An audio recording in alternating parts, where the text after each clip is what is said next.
देखें, ये फार्मूला है जो मैंने बहुत खूबसूरत अंदाज में आपको समझाया है। वीडियो को पूरा देखना है।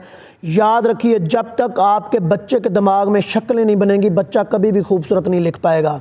याद रखें, अगर मैं कहता हूँ कैद आज़म, तो आपके दिमाग में शक्ल बनते, क्योंकि आप कैद आज़म से वाकिफ़ हैं, उनकी शक्ल से वाकफ़ियत है। ऐसे ही देखें, ये आपका बच्चा इस मेथड के तहत लिखेगा हमज़े वाला स्ट्रोक प्लस इसके साथ मून की शक्ल। अब ये ऐन की शक्ल से बच्चा वाकिफ़ हो रहा है। इसी तरीके से ये सेब का बीज, फिर छोटा अलिफ और मून की शक्ल। अब आपका बच्चा स्वाद की शक्ल से वाकिफ़ हो रहा है, ठीक है ना। ऐसे ही सीन के छोटे छोटे दंदाने, फिर छोटा अलिफ और मून की शक्ल। अब आपका बच्चा सीन की शक्ल से वाकिफ़ हो रहा है। अब आपका बच्चा ऐसे वाला सीन नहीं लिखेगा। तो जब तक शक्ल से वाकफ़ियत नहीं होगी, राइटिंग अच्छी नहीं होगी। बिस्मिल्लाहिर्रहमानिर्रहीम। अस्सलाम वालेकुम। गुलाम अब्बास, हैंड राइटिंग ट्रेनर। देखिए, मेरे चैनल पर नए आने वाले लोग जो हैं, उन्होंने स्पेशल फरमाइश की है कि आप एक बेसिक वीडियो हमें बना के दें हमारे बच्चों के लिए कि हरूफ हम कैसे सिखाएं। तो बहुत इंपॉर्टेंट बात पहले मैं बताने लगा हूँ, आप उस बात को समझेंगे। मीम लाइन सबसे जो अहम बात है ना, वो लाइन का असूल है। मीम लाइन से नीचे बाकी तमाम हरूफ को आप लाइन के ऊपर लिखेंगे। इसकी वजह क्या है? क्योंकि जब दूसरे हर्फ में लाइन से नीचे लिखे जाते हैं तो उसकी वजह क्या होती है वो भी आपको बताता हूँ। देखिए, ये असूल है, ये बेसिक लाइन। ये जो पेंटर लिखते हैं उनके पास जगह भी ज़्यादा होती है और वक्त भी ज़्यादा होता है, तो वो ऐसे लिखते हैं। 4 लाइन पे लिखने का ये कंसेप्ट है। लेकिन याद रहे, आपके बच्चे ने पेपर में सिंगल लाइन पे लिखना है। आपके बच्चे के पास 4 लाइन नहीं है, आपके बच्चे ने सिंगल लाइन पे लिखना है। बस इतना सा फ़र्क है। वो बेसिक लाइन इसको कंसिडर करते हैं तो ये सर्कल लाइन से नीचे आ जाता है। मैं बेसिक लाइन चौथी लाइन को लिख रहा हूँ कि चौथी लाइन बेसिक लाइन है, तो मेरा सर्कल लाइन के ऊपर आ रहा है। बस इतना सा फ़र्क है। अब देखें, ये ऊपर नीचे हो रहे हैं।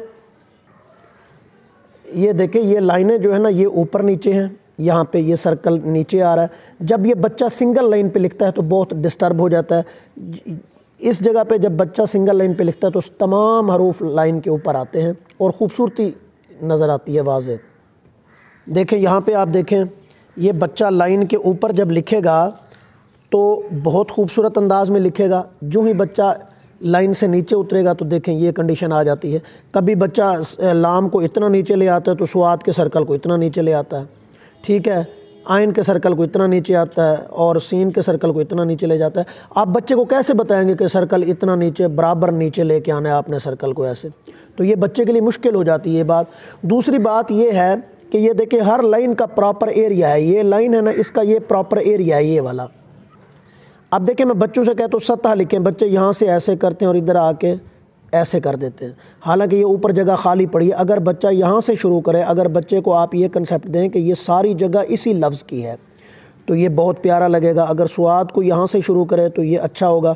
ऐसे कर देता है बच्चा, ऊपर जगह खाली छोड़ देता है। हालांकि ऐसे करे, और जब बच्चा लाम नीचे ले आता है या स्वाद नीचे ले आता है तो इधर नीचे वाले हर्फ खामखा डिस्टर्ब हो जाते हैं, ये देखें, और बच्चा मज़ीद डिस्टर्ब हो जाता है लिखने में। तो आप ये देखें कि ये देखें, ये मैंने लाइन के अंदर लिखा है तो ये कितना खूबसूरत लग रहा है, और बच्चे को भी पता होता है कि मैंने लाइन के ऊपर लिखना है। इसमें जो सर्कल हैं वो वाज़े तौर पर लाइन के ऊपर और लिखाई मोतियों में जड़ी हुई नज़र आती है। सिर्फ मीम लाइन से नीचे होगा और स्लाइड वाला रे जो हम लिखते हैं वो भी लाइन से नीचे, या नुक्ते वगैरह लाइन से नीचे आ जाएंगे तो कोई हर्ज नहीं है। लिखाई बहुत खूबसूरत और प्यारी नज़र आएगी। देखिए, इस तरीके से ये मोतियों में जड़े हुए लफ्ज़ और हरूफ नज़र आएंगे बिल्कुल खूबसूरती से। अब देखिए, ऐसे सबसे पहला काम आपने अपने बच्चों को सिखाना है कि मून की शक्ल आपने बनानी है प्रॉपर गोलाई के अंदर। ये देखें, ये ऐसे, ये ऐसे आपका बच्चा ऐसे मून बनाएगा। शुरू में ये ऐसे बनाएगा, कोने बनाएगा।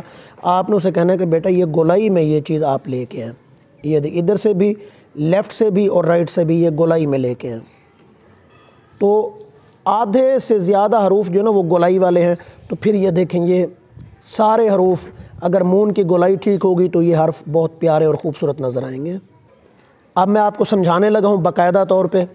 पहले ये देखिए कि जब मैं सिंगल लाइन पे लिखूँगा तो ये देखें, आपकी लिखाई ऐसे नज़र आएगी। देखिए, कितनी खूबसूरत मोतियों में जड़ी हुई लिखाई ऐसे नज़र आ रही है। ये सिंगल लाइन पे लिखने का रिज़ल्ट है। जो ही आपका बच्चा लाइन से नीचे उतरेगा तो उसकी हैंड राइटिंग बहुत ख़राब होना शुरू हो जाएगी और सर्कल ऊपर नीचे होना शुरू हो जाएंगे, उनमें बैलेंस बरकरार नहीं रहेगा। याद रखिए, बच्चों के लिए हैंड राइटिंग बहुत इंपॉर्टेंट है, या बड़ों के लिए, बच्चों के लिए हैंड राइटिंग बहुत इंपॉर्टेंट है। अगर उसकी हैंड राइटिंग बच्चे की खूबसूरत होगी, हैंड राइटिंग उसका पेपर प्रेजेंटेशन अच्छी होगी, तो वो बेहतरीन नंबर ले लेगा। लिखेगा कम, नंबर ज़्यादा मिलेंगे उसे पेपर में। ये देखिए, ये सर्कल भी आप बनवा सकते हैं गोलाई में, बिल्कुल इससे भी फ़र्क पड़ेगा। या डायरेक्ट आप ये मून की शक्लें बनवाएं अपने बच्चे से। जितना गोलाई के अंदर ये शक्ल होगी उतना ही ज़्यादा आपका बच्चा खूबसूरत लिखेगा और वाज़े तौर पे नज़र आएगा। जब आपका बच्चा ये गोलाइयाँ ठीक कर लेगा तो पेपर प्रेजेंटेशन और लिखाई, उर्दू की लिखाई के अंदर वाज़े तब्दीली नज़र आना शुरू हो जाएगी। ये इधर से भी बनवाइए और इधर से भी बनवाइए। अब आए, मैं आपको बहुत अहम बात बताने जा रहा हूँ। अब देखिए, ये फार्मूला है। आपने सबसे पहले क्या करना है, ये फार्मूला लिखना है। अब देखिए, मिसाल के तौर पर जैसे ये है, हमज़े का स्ट्रोक है, ऐसे आपने ये स्ट्रोक लगाना है ऐसे। उसके साथ आपने जब बच्चे की प्रैक्टिस करवाई है तो इसके साथ मून लगा दें। अब देखिए, ये कितना खूबसूरत आइन लिखा गया है। ये देखें, ये बहुत ही खूबसूरत अंदाज में आइन। अब इसमें दो पार्ट्स हैं, एक है सर वाला हिस्सा और एक है दुम। याद रखिए, हरूफ के सर होता है और दुम होती है, ठीक है। अब ये देखिए, ये सर है और इसके साथ ये आ रहा है दुम। तो अब ये देखें, इधर से बराबर आपने रखना है, तो बहुत खूबसूरत अंदाज में आपका बच्चा लिखेगा। अब देखें, ये सीन, ये जो है, ये स्ट्रोक, ये वाला, ये सीन के दंदाने बच्चे से बनवाएं खूबसूरत तरीके से। ये बारीक दंदाने बनवाने हैं और फिर छोटा अलिफ और फिर मून की शक्ल। अब देखें, सीन के दंदाने, सीन के ऐसे वाले दंदाने आपने नहीं बनवाने। बड़े दंदाना बच्चा बनाएगा, ये नहीं बनाने आपने, ये गलत। अब देखिए, सीन के छोटे छोटे 3 दंदाने, फिर छोटा अलिफ और मून की शक्ल। अब इससे फ़र्क क्या पड़ेगा, आपका बच्चा फार्मेशन याद करेगा। ये देखिए, स्वाद, सेब का बीज, ये सेब का बीज, फिर छोटा अलिफ और मून की शक्ल। इसी तरीके से ये सीन के छोटे छोटे 3 दंदाने बारीक, जैसे सांप रेंगता है, ये ऐसे, ऐसे वाला नहीं, ठीक है। बारीक दंदाने, फिर छोटा अलिफ और फिर मून की शक्ल। बारीक दंदाने, छोटा अलिफ, मून की शक्ल। आपका बच्चा शुरू में ऐसे करेगा। इधर देखें, उसने छोटा अलिफ मिस किया है तो शक्ल कैसे अजीब सी बन गई है। छोटे अलिफ को लिखना बहुत ज़रूरी है। अब देखिए, ये वाला स्ट्रोक है, ये सी सिंपल ऐसे, सादा सी ऐसे है और इसके साथ ये आपने मून की शक्ल लगाई यहाँ पे। ये देखिए, इधर जाना चाहिए ऐसे। ऐसे ही 7 का स्ट्रोक है, प्लस इसके साथ मून की शक्ल आपने लगाई तो ये जीम बन गया।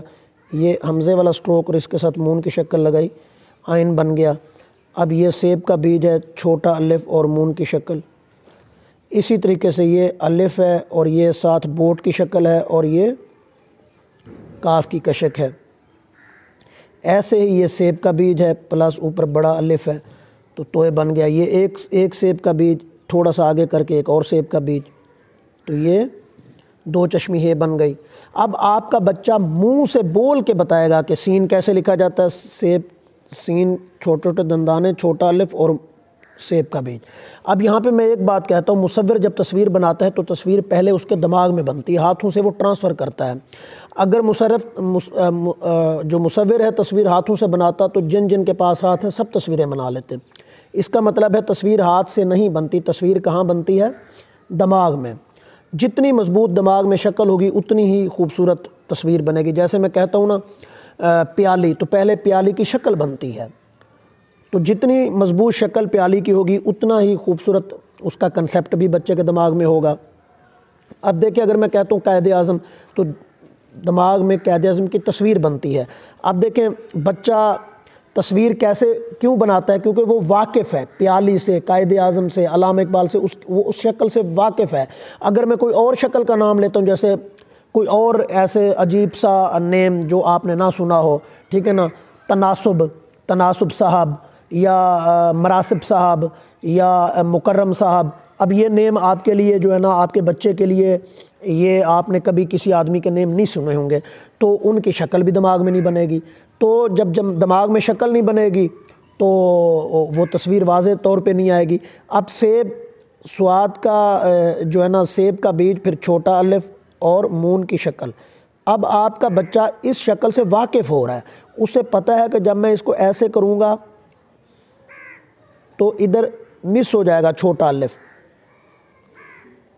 ठीक होगी बात। ऐसे ही जब वो दंदाने ऐसे बनाएगा तो उसे पता चल जाएगा कि सीन की शक्ल ऐसे है, ये शक्ल है सीन की। तो इस फार्मूले का सबसे बड़ा मकसद ये है कि इस फार्मूले के तहत शक्ल बनती है, दिमाग में मज़बूत शक्लें बनती हैं। बच्चे को वाज़े पता होता है कि ये देखें, ये स्ट्रोक मैंने 7 का लगाना है, साथ मैंने मून की शक्ल लगानी है तो जीम बनना है। ये हमज़े वाला स्ट्रोक लगाना है, साथ मून की शक्ल लगानी है तो ये आइन बनना है। ये तिरछा सी लिख के साथ मून की शक्ल लगानी है तो ये छोटी ये बनना है। तो ये आपका बच्चा बहुत मज़बूत अंदाज में ये बनाएगा। ये देखिए, ये ढलान, ऐसे ढलान और ज़ेर, ये छोटा अलिफ ज़ेर, ये देखिए ये वाला स्ट्रोक, छोटा सा लेस देन का साइन, यहाँ से ये ढलान और बोट की शक्ल, तो ये क्या बन गया फे। ऐसे ही छोटा सा लेस देन का साइन, ये ढलान और इधर मून की शक्ल, तो ये क्या बन गया काफ। अब आपका बच्चा ये वाला काफ नहीं लिखेगा, ठीक है, वो गोलाई वाला, उसे पता है यहाँ से मैंने ऐसे मुड़ के आना है। उम्मीद है आपको ये वीडियो पसंद आई होगी। वीडियो देखने का बहुत शुक्रिया। चैनल को सब्सक्राइब करें, लाइक करें। बहुत शुक्रिया। अल्लाह हाफ़िज़।